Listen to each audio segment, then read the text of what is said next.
Vamos dar continuidade aos estudos sobre o absolutismo. Observem aqui o mapa, vocês podem observar alguns países, França, Inglaterra, Portugal, Espanha, entre outros, que adotaram o absolutismo como forma de governo. Lembrando que até aqui no Brasil, através do poder moderador, alguns reis, os imperadores, principalmente Dom Pedro I, teria se comportado como um rei absolutista. E lembrando ainda que outros estudiosos também registraram em seus livros a ausência da igualdade social, que era uma marca tão característica do antigo regime. E aqui eu coloquei essa caricatura, que ela retrata bem a sociedade estamental, onde mostra o terceiro estado sustentando um membro do primeiro estado, que é o clérigo, e um membro do segundo estado, que é o nobre, tá? Essa caricatura aqui, ela mostra o pagamento de impostos. Por quê?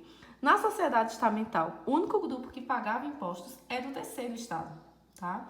Só lembrando que todos os gastos feitos pelo rei, o dinheiro vinha aí desse pagamento de impostos.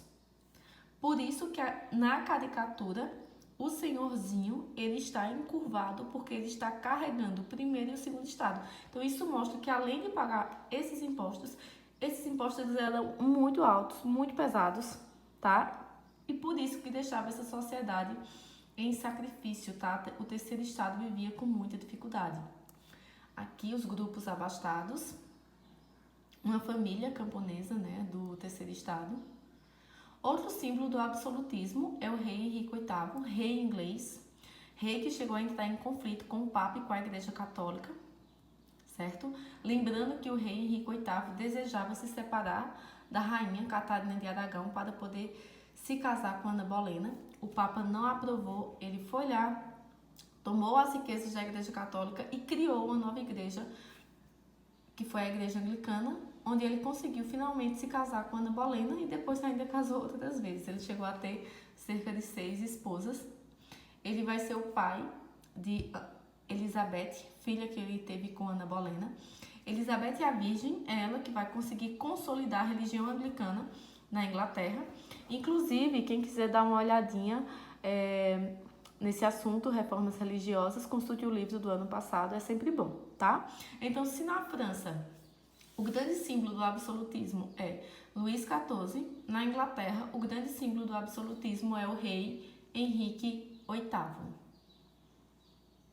O historiador Michel de Montaigne, ele coloca aqui, ó, ele caracteriza essa sociedade absolutista, onde ele tece aqui, ele descreve uma série de normas que eram determinadas e que eram controladas pelo rei. Os impostos, a adoção de um exército permanente, a criação de um corpo de funcionários e oficiais, lembrando que esses funcionários eles eram nomeados pelo rei de acordo com o status quo do indivíduo na sociedade estamental, certo? E aqui, outro historiador, que é o Peter Burke, ele, em seus escritos, ele retratou a fabricação da imagem do rei, onde ele coloca uma série, ó, os retratos, as moedas traziam a efígie do rei, as tapeçarias, poemas, estátuas, balés, enfim, tudo que era feito, todo o ambiente cultural era pensado de modo a retratar a grandiosidade e a origem divina do rei, para que os súditos não questionassem as ordens, muito menos o Estado absolutista.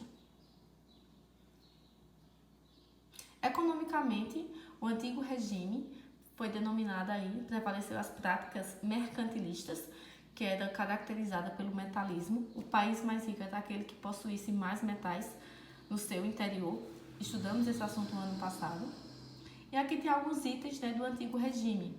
Metalismo, protecionismo alfandegário, balança comercial favorável, bulionismo. Inclusive, o historiador Fernand Braudel, ele também reforça essa ideia de que o rei ele precisava de dinheiro para poder manter, para poder governar, tá?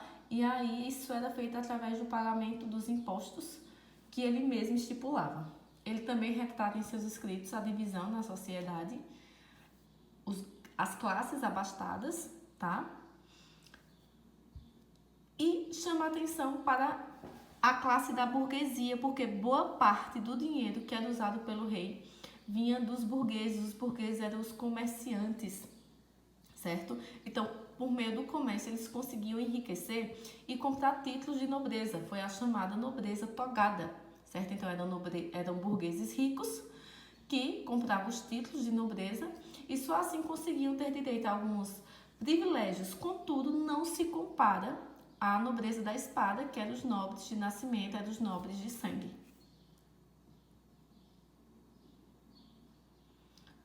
Podemos ainda destacar no antigo regime o papel da igreja.